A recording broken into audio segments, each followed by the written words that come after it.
경상남도 하동이라는 곳이 있습니다. 우리 하동댁이 오늘 오시는 경상남도 하동 악양면 평산리라는 곳에 가면 최창판댁이라는 유명한 집이 있습니다.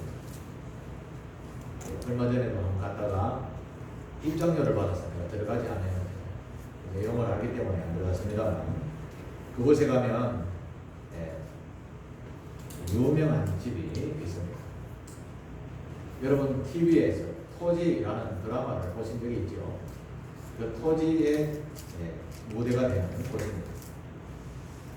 이 글을 쓰신 분은 박경리라는 분이 썼는데 그가 쓴 대하 소설입니다. 이 집의 가족 구성원들을 보면 최창판이라는 분이 나이가 지긋하신 창판이 계셨습니다. 그런데 이번에는 지병이 있었는데 폐병이 있었습니다. 그리고 그의 아내는 남편이 시들시들하니까 종과 바람이 나가지고 도망을 갔습니다. 그리고 얼마 있지 않았다가 객사 밖에서 죽게 되었습니다. 또 그의 최창판에게는 외동딸이 한 명 있었는데 나이가 그렇게 많지 않은 서희라는 딸이 있었습니다.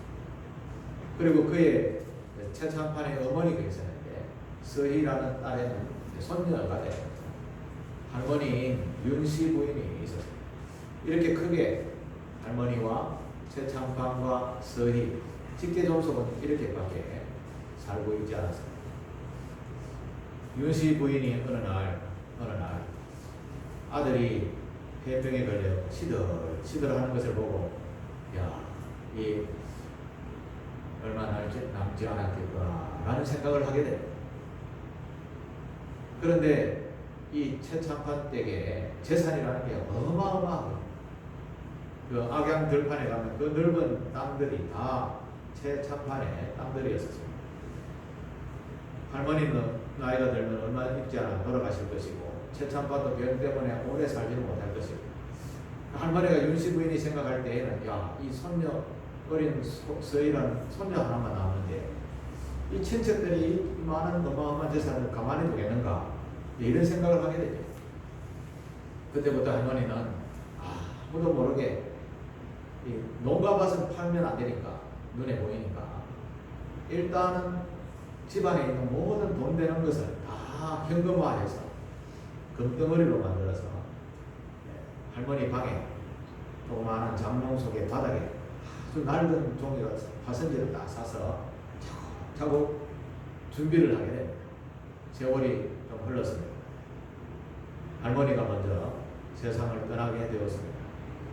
할머니가 세상을 떠나기 전에 손녀인 서희와 앉아서 단둘이 있을 때는 항상 서희야 네가 어디로 가든지 할머니가 너에게 장롱을 남겨줄 테니 너는 어디로 가든지 꼭 가지고 다녀라. 다른 건 다 버려도 괜찮으니까 이거는 꼭 가지고 다녀라 하면서 평상시에 늘 부탁을 했어요. 어린 서희는 네 할머니 이렇게 말했겠죠. 우리 할머니가 돌아가시고 이어서 최창판도 병을 앓다가 돌아가시게 됐습니다. 자, 이 거대한 집에 손녀 한 명 딸랑 남았습니다. 친척들이 가만둘까요? 안 둘까요? 온갖 일들을 만들어서 와서 그 많은 재산들, 밭들을 다 말아먹어버리게. 자, 집이 넘어가고 땅이 다 넘어가는데 손녀가 살 수 있겠습니까? 그야말로 이제 이사를 하게 됐습니다. 요즘 말로 하면 구루마에 장롱 하나 실어서 이사를 하게 됩니다. 그 당시에는 일제시대의 강점기 때였기 때문에 북한도 왕래를 자주 할 수 있었고 중국 만주 땅도 왔다 갔다 자유롭게 할 수 있었던 때였습니다. 서희는 리어카에다가 할머니가 남겨주신 장롱과 가재도구를 싣고 저 경남 땅에서 만주 땅까지 만주 용정이라는 데까지 이사를 합니다. 그곳에서 정착을 해서 참 힘들게 사는데 어느 날 할머니가 남겨준 장롱을 보면서 한탄하고 있어요. 할머니 돈이라도 남겨주지. 이건 제 이야기입니다. 왜 이렇게 힘들게 살게 되었나. 제정신이 들기 전에 그런 한탄들이 일어나게 됐어요. 그래서 어느 날 장롱을 이렇게 옷가지를 정리해 가다가 장롱을 다 끄집어내고 이렇게 청소를 하는데 장롱이 가벼워야 되는데 그래도 무거워서 장롱이 뭐가 이렇게 무겁나라고 이제 살피다가 이제 낡은 종이가 밑에 있는 것을 알고 등겨보니 그 안에 무엇이 있어서 할까요? 저보다 덩어리니까 눈이처럼 그 덩어리가 있어서 그것을 팔아서 이 서희라는 손녀가 목재소를 경영하게 됩니다. 어마어마한 이제 돈을 벌게 됩니다. 사업을 해서 옛날에 자기가 살던 고향 땅 하동에 돌아와서 땅을 다 사고 집을 다 사고 나오는 만큼 재물을 벌게 됩니다. 자, 이만큼 벌어서 됐다 싶어서 고향 땅으로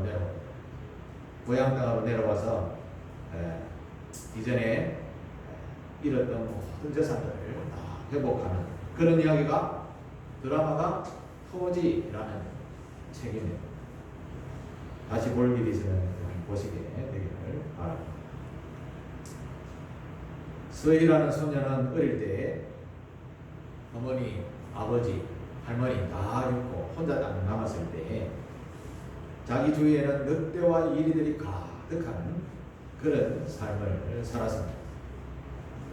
이 어린 손녀를 두고 주위에 있는 갖가지 인물들이 인간적인 아주 추악한 모습들을 이렇게 나타내 보이는 것을 잘 설명하고 있죠. 험악한 세상이 눈앞에 있다는 것을 할머니 윤씨는 잘 알고 손녀에게 계속해서 가르치고 그에 대한 대비를 했던 것이죠. 여러분, 우리가 살아가다가 자손들에게 물려줄 여러 가지 재산들이 많다고는 별 걱정하지 않겠지만 앞으로 다가올 시대는 참 암담한 시대다. 그때 우리 손녀들이 어떻게 살아갈까를 생각하면 잠이 오지 않아야 되는 거죠. 잠이 오지 않아야 돼요.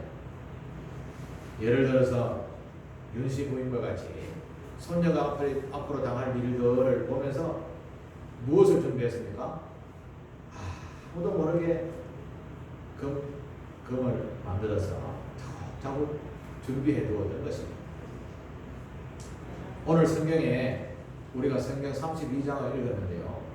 모세라는 인물이 앞으로 다가오는 시대가 자기 이스라엘 백성들의 후손들이 당할 일들을 모세는 눈에 훤하게 보고 있었습니다. 신명기 31장 29절의 말씀 같이 한번 볼까요?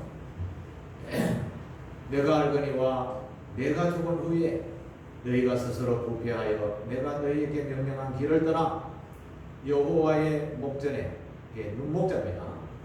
여호와의 눈앞에서 악을 행하여 너희 손으로 하는 일로 그를 하나님을 경노하게 함으로 너희가 후일에 재앙을 당하리라 하니라.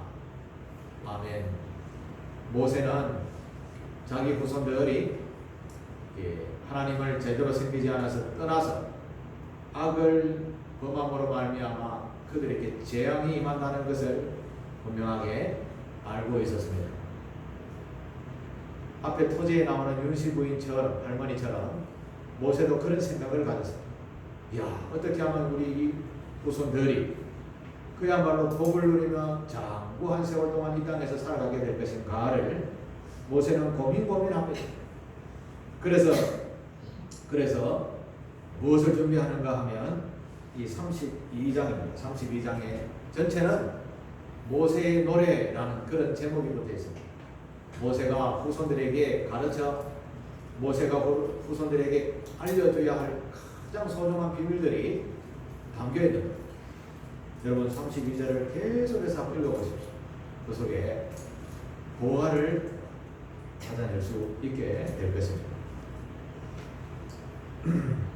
20세기 들어오면서 우리나라가 일본에 의해서 지배를 당하게 되었습니다. 우리 어르신들은 잘 알게 될 것입니다만 일제 강점기 때에 얼마나 우리가 서름을 많이 당했습니까? 그때 이야, 이 백성들이 앞으로 이렇게 가면 나라 없는 서름이 얼마나 많이 당할까? 그런 민족의 지도자들이 많이 있었습니다. 그 중에 여러분 이름 들어보셨겠지만 도산 안창호라는 선생님이 계셨습니다. 들어보셨죠? 예. 예, 공부 열심히 하시는 학생이네. 도산 안창호 선생님은 이 나라 후손들이 제대로 가르쳐 먹이지 아니하면 계속해서 일본의 속국으로 어마어마한 고통 당하게 될 것이라는 것을 아시고 그가 해야 할 일이 무엇인가를 고민했습니다. 그가 해야 할 일은 바로 이 백성들을 깨우치는 교육을 해야 되겠다 라고 해서 자기가 가지고 있는 모든 재능과 재산과 긁어모을 수 있는 돈, 긁어모은다 좀 이상하네. 투자받을 수 있는 모든 돈들은 다 투자받아서 학교를 세웁니다. 이 도산 안창호 선생님의 교육 이념이라는 것이 이렇게 책에 보면 있습니다. 5가지가 되는데 그 조금 어려운 한문으로 되어 있어서 제가 약간만 이해하기 쉽게 말씀을 드리겠습니다. 첫 번째는 인격혁명이라고 하는데 사람 됨됨이 되는 사람의 격을 가지고 있는 것을 인격이라고 하죠. 이 인격이라는 것을 사람들이 가질 수 있도록 교육해야 되겠다라고 첫 번째 생각합니다. 이 사람이 사람처럼 살아야 된다는 거죠. 두 번째로는 무실역행, 열매가 없는 일에는 투자하지 말고 열매 있는 일을 해라. 그렇게 하려면 어떻게 되냐? 배우라는 거죠. 배우라. 그 다음에 민주훈련, 백성이 주인이라는 것, 이것을 가르치기를 원했습니다.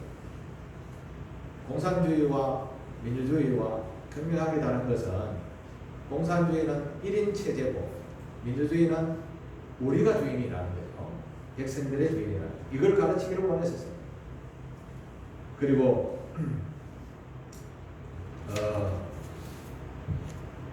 사람이 교육을 받아야 지식이 있는데 이 지식이 힘의 근원이 된다고 즉 다시 말해서 세상은 힘의 논리로 움직이기 때문에 지식이 그 힘을 움직이는 강력한 도구가 된다고 해서 교육을 받아야 하면서 백성들을 계몽하는 일에 최선을 다했던 분이 도산 안창호라는 분이고 또 우리 민족의 생각자들이 많이 있죠. 이스라엘의 앞날을 내다보는 모세도 바로 그런 마음으로 백성을 깨우치는데 하나님 딱 붙잡고 있어야 너희가 오랫동안 산다.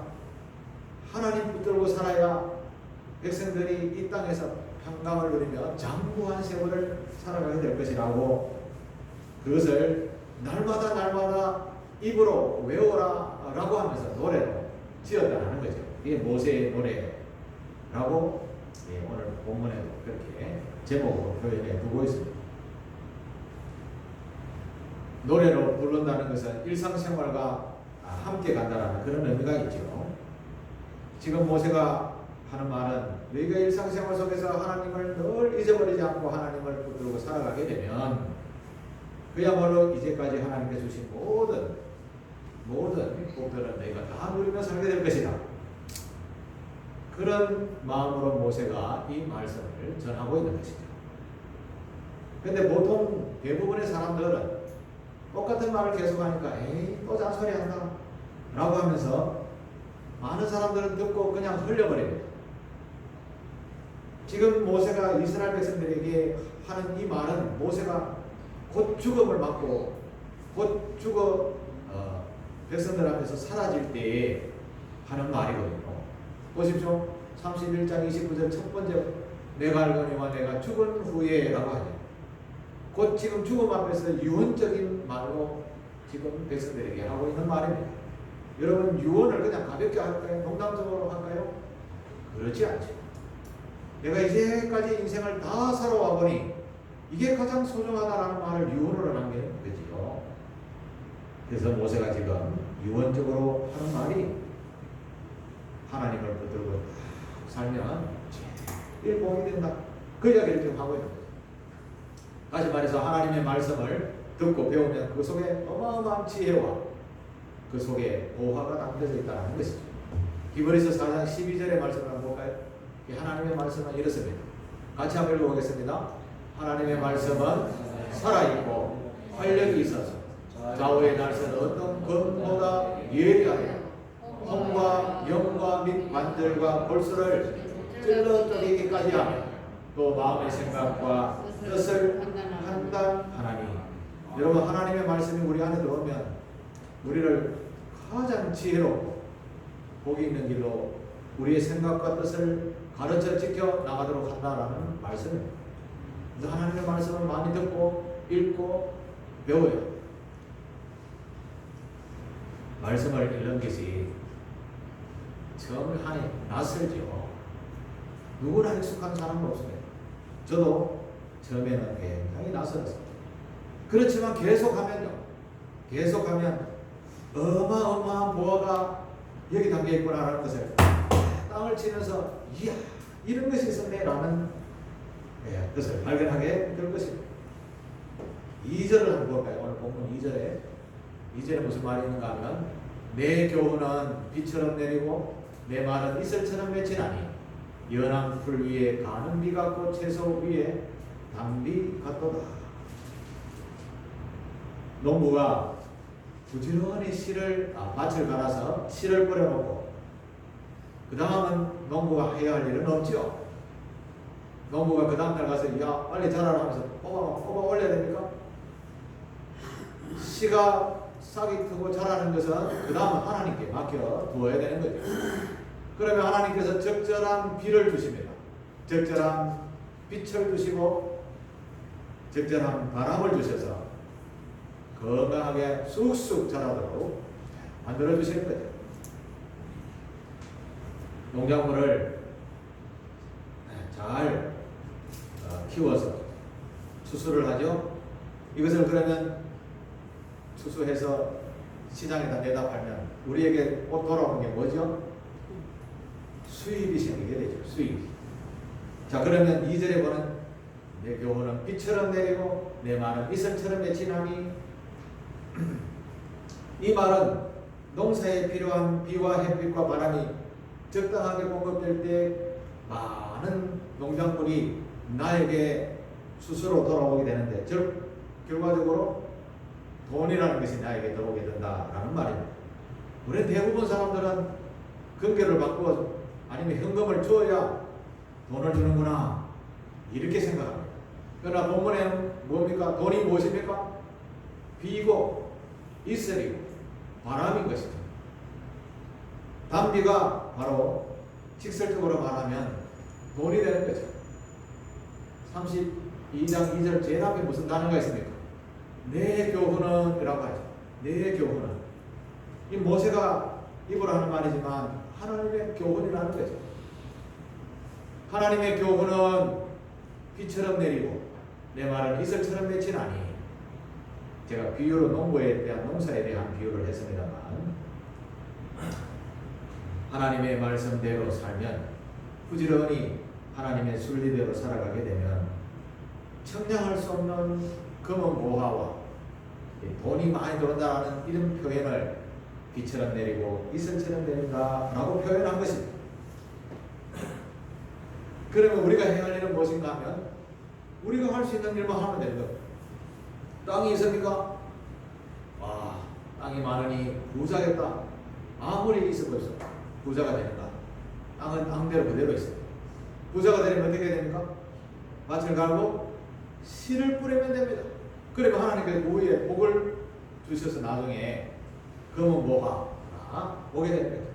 결국 따지고 보면 하나님이 주시는 비, 햇볕, 이런 여러 가지 바람, 이런 것이 종합적으로 농작물을 주어서 큰 열매로, 돈으로 우리에게 돌아오게 된다는 거죠. 결국 하나님의 교훈은 무엇입니까? 하나님의 말씀을 따라서 순종하며 살아가게 되면 복을 주신다는 말씀입니다. 모세는 보아와 같은 이런 말씀을 내가 너희들에게 전한다 라고 하면서 3절을 다시 볼까요? 3절 내가 여호와의 이름을 전파하리니 너희는 우리 하나님께 위엄을 돌릴지어다. 지금 너희에게 주어지는 모든 교훈, 너희가 주어진 모든 환경들은 하나님께서 다 제공하신 거예요. 너희가 그 속에서 부지런히 맡은 씨를 뿌리기만 하면 하나님께서 복을 주시는 거예요. 이 이름을 내가 너희에게 가르치니 바로 여호와 하나님이야. 하나님께 위엄이라는 말, 예배를 잘 드리라, 잘 순종해라, 그의 말씀을 따라 살아라 라는 말씀입니다. 우리는 다 복을 다 좋아합니다. 기도를 할 때에도 복을 달라라고 이야기를 하죠.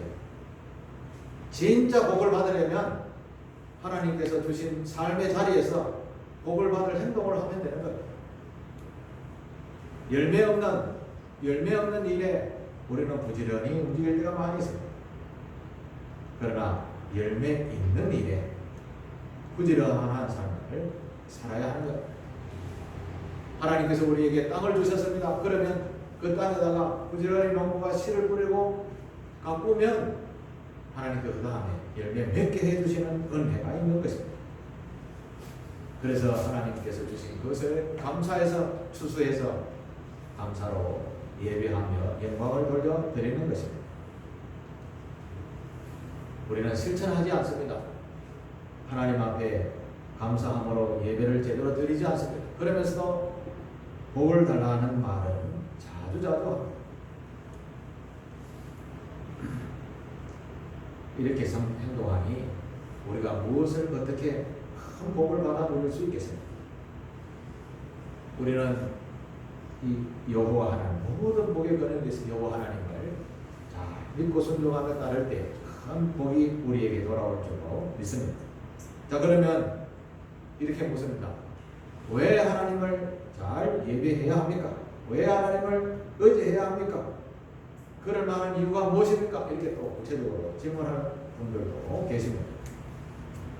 모세가 왜 후손들에게 여호와 하나님을 떠나지 말고 예수를 잘 믿으라고 했을까요? 네, 바로 이유가 있기 때문입니다.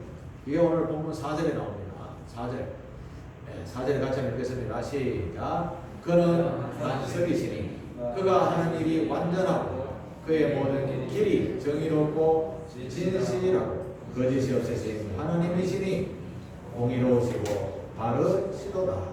아멘. 하나님께서 행하시는 일은 모든 것이 완전하시다라고 말씀합니다.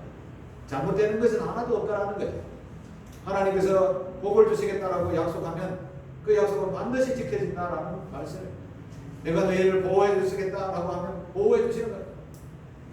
이스라엘 백성들을 하나님이 사랑하셨어요. 예, 이집트에서 출애굽할 때가 있습니다. 예, 탈출할 때가 있었습니다. 모세가 이스라엘 백성들을 다 이끌고 이집트를 출발하게 됩니다. 예, 애굽이라고 하죠. 성경에는 애굽을 출발했는데 정신을 차린 애굽의 군대가 이놈들이 도망간다고 하면서 이제 말 타고 쫓아옵니다. 그런데 200만 명이나 되는 이스라엘 백성들이 홍해라는 바닷가에 서게 되었습니다. 지도책에 보면 홍해라는 곳이 있습니다. 바닷가에 섰는데 뒤에는 이집트 군대가 막 쫓아오고 앞에는 바다가 있고 하나님께서 보호하시겠다라고 하셨으니 모세는 하나님께 기도를 합니다. 그 순간에 하나님께서 바다에 길을 쫙 열어주셔서 마른 땅으로 건너가게 하십니다. 200만 명이나 움직이니 얼마나 많은 시간이 걸리겠습니까? 그죠? 200만 명 되면 부산보다는 좀 적고 대구 인구 좀 되겠군요. 그 많은 사람들이 다 지나가면 특히나 후미로 따라오는 사람들이 누가 있겠습니까? 노약자들, 어린아이들, 임산부들, 몸이 좀 부실한 사람들 뒤로 막 쳐지겠죠. 근데 성경을 제가 아무리 읽어봐도 애국 군대가 그렇게 말 타고 쫓아와도 가장 뒤에 후미에 바다를 건너는 사람들에게 다다르지 못하고 가까이 왔을 때쯤에 바닷물을 착 닫아버렸어요. 애국 군대들은 다 물에 웅당 빠지고 가난하고 소외된 이스라엘 백성들 한 명도 다치지 않고 다 바다를 건너게 되는 그런 놀라운 일을 하나님께서 이스라엘 백성들에게 복으로 주셨습니다. 하나님께서는 이스라엘 백성들을 보호해 주시겠다라고 약속하셨기 때문에 한치의 오차도 없이 하나님은 그의 약속을 지키신다라고 해서 완전하시다라고 이야기를 합니다. 여러분, 우리가 집을 지을 때 모래 위에 집을 짓는 것이 안전합니까? 바위 위에 집을 짓는 것이 안전합니까? 이것은 초등학교 때 질문이겠죠. 하나님은 반석이시다라고 오늘 4절에도 그렇게 말씀합니다. 튼튼하다라는 거죠. 안전하다라는 거죠. 그런데 이 안전한 것을 사람들은 자꾸 떠나서 여기가 좋사오니 하며 모래 위에 자꾸 집을 짓는 것. 사람들이 추구하는 모든 이상적인 것은 그가 있을 때에는 꽃이 피는 것 같지만 그가 사라지면 다 역사의 뒤안길로 물러가는 거죠.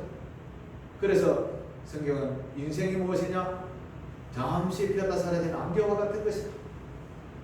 들의 꽃과 같은 것이다. 이렇게 표현을 하죠. 그렇지 않습니까?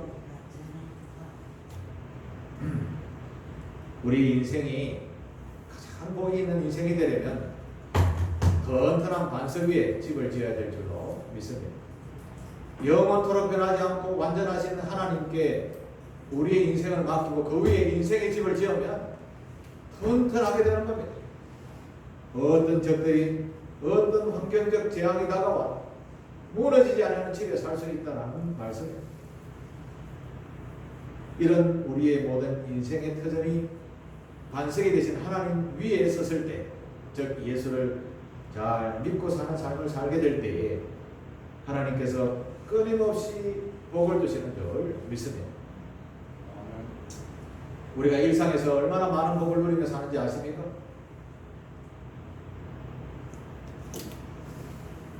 어제 뉴스에 한국 뉴스가 아니고 VOA, 보이스 오브 아메리카라는 미국의 방송에서 나오는 소리를 보면 북한의 93년부터 97년에 먹을 것이 없어서 300만 명이 굶어 죽었다라고 다 알고 있습니다. 그런데 미국에서 방송에서 지금의 북한이 그때보다 더 열악하다, 더 힘들다.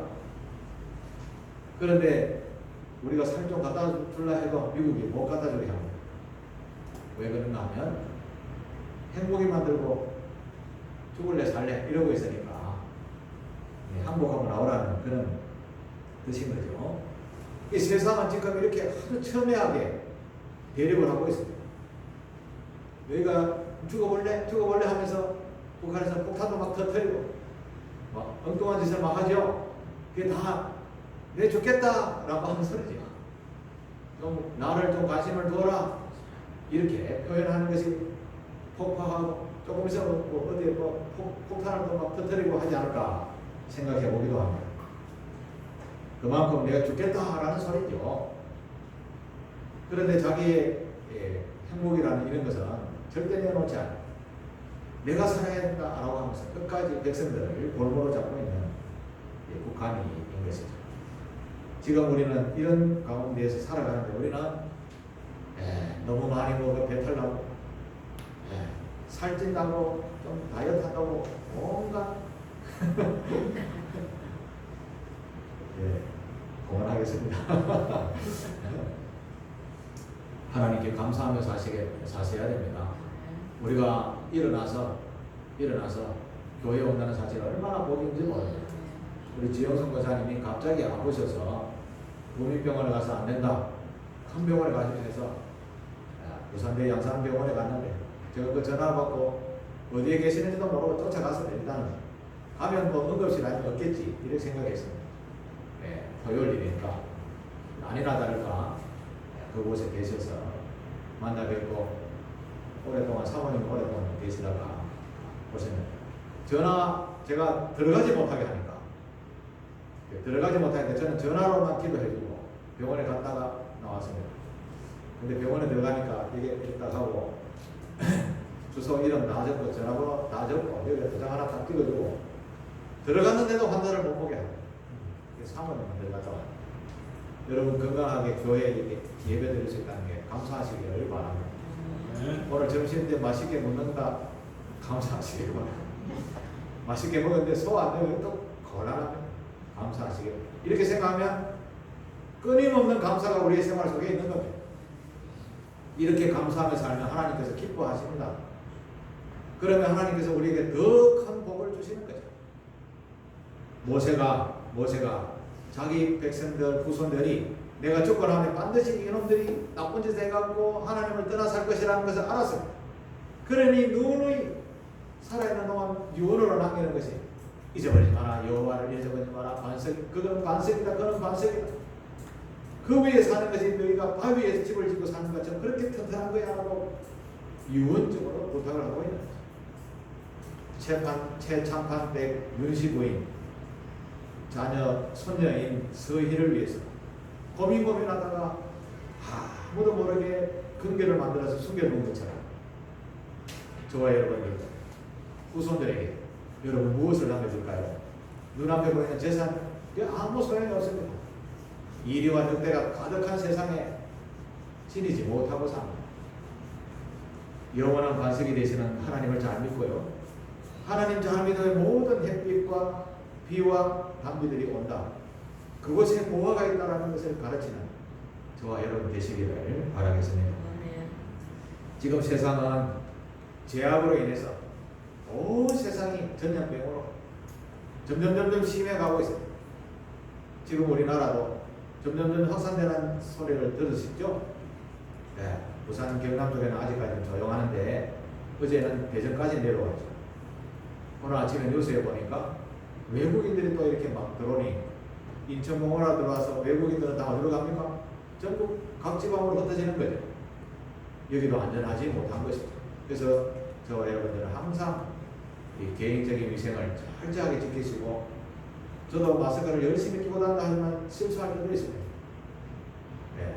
남이 아닌 나를 위해서도 위생을 철저하시고, 교회 오셔도 이렇게 앉아서 진교하시고, 그리고 또 돌아가시고, 이렇게 하는 것이 건강을 지키는 중요한 일이라는 것을 기억하십니다.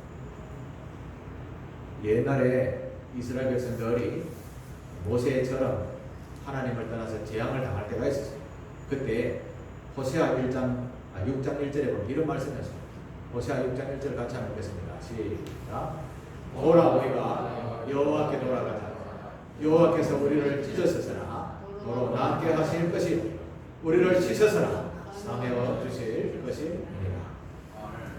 모세가 생각했던 게 이스라엘 백성들에게 다 나타났습니다. 재앙을 당하고 전쟁으로 인해서 막 백성들이 죽어나가고 음란한 일들을 통해서 어마어마한 재앙들이 닥쳤을 때에 호세아 선지자를 통해서 하나님 말씀합니다. 오라 우리가 어디로 돌아가자고요? 반석이 되시는 여호와께로 돌아가자.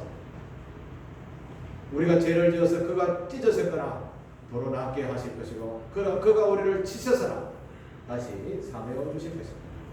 여호와께 돌아가는 것을 회복하는 길이라는 말씀. 사랑하는 교우 여러분, 오늘 우리는 모세와 같은 시대를 살아가고 있습니다. 우리가 모세라 생각하면 얼마나 좋겠습니까만 우리는 모세의 교훈을 받는 백성입니다. 모세의 유언절, 비밀 유언을 깊이 마음에 새기십니다. 일평생 동안 여호와 하나님을 잘 섬기며 반석이신 그 여호와 하나님 위에 살아가는 복이 있는 그런 우리 상길교회 교우들 다 되시기를 주님의 이름으로 축복합니다. 기도하겠습니다. 하나님 아버지, 은혜를 베푸시어서 아버지